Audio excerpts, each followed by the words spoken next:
Assalamualaikum warahmatullahi wabarakatuh. Perkenalkan, nama saya Apriliani Nur Hasanah, mahasiswi dari Universitas Islam Negeri Raden Intan Lampung, jurusan Pendidikan Islam Anak Usia Dini, angkatan 2017, kelas B dengan NPM 1711070052.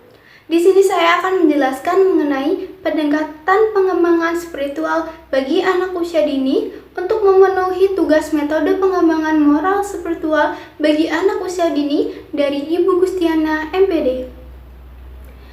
Di sini saya akan menjelaskan mengenai perkembangan spiritual. Menurut Saifuddin Aman 2013, spiritual adalah hal yang berhubungan dengan spirit. Sesuatu yang spiritual memiliki kebenaran yang sebenar-benarnya, yang berhubungan dengan tujuan hidup manusia, adalah memiliki arah tujuan yang secara terus-menerus, meningkatkan kebijakan dan kekuatan yang berhubungan dengan ketuhanan dan alam semesta, dan menghilangkan ilusi dari gagasan salah yang berasal dari alat indera, perasa, dan pikiran. Maksudnya, kita mempercayai adanya Tuhan melalui perasa, alat penglihat. Selanjutnya, pendekatan spiritual. Pendekatan pengembangan spiritual bagi anak usia dini.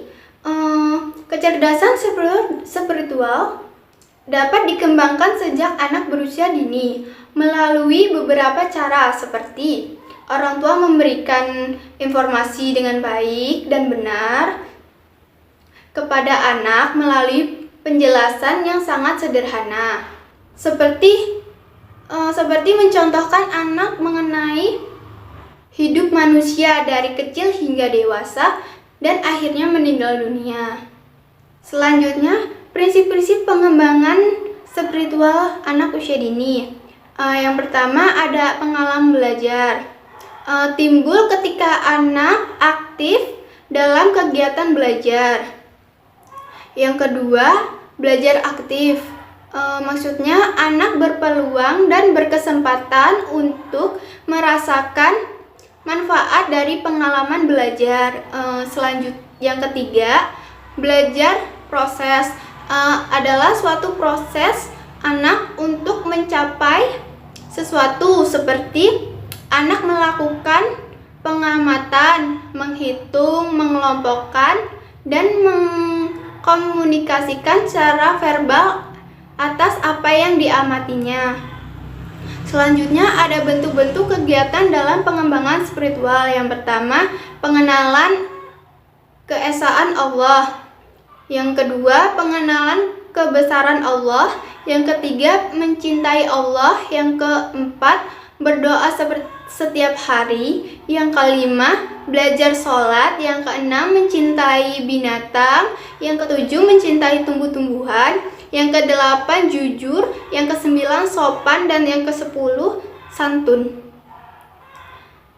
Selanjutnya ada metode pengembangan spiritual. Yang pertama, melalui metode bercerita. Kita menceritakan kepada anak tentang kisah-kisah Nabi. Kita menceritakan anak tentang kisah-kisah Nabi agar anak bisa mengetahui sejarah tentang peradaban Nabi, atau dia belajar mempercayai adanya keesaan Allah melalui sejarah Nabi. Yang ketiga, metode bercakap-cakap. Dengan metode ini kita mengajarkan anak untuk menanyakan sesuatu, semisal apakah anak itu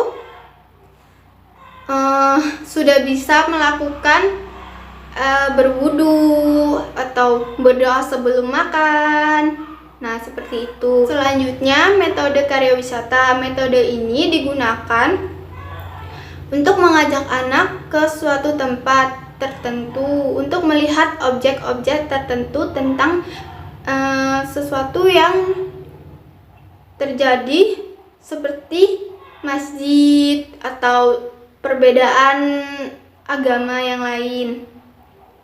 Selanjutnya, metode demonstrasi. Selanjutnya, metode proyek. Misalkan anak diajarkan untuk praktek sholat, praktek membaca surat pendek, dan lain sebagainya. Selanjutnya, metode bernyanyi. Nah, kita mengajarkan anak mengenal spiritualnya dengan bernyanyi. Misalkan menyanyikan lagu malaikat atau rukun Islam, rukun iman, dan lain sebagainya. Itu yang dapat saya sampaikan. Kurang lebihnya saya mohon maaf. Kepada Allah saya mohon ampun.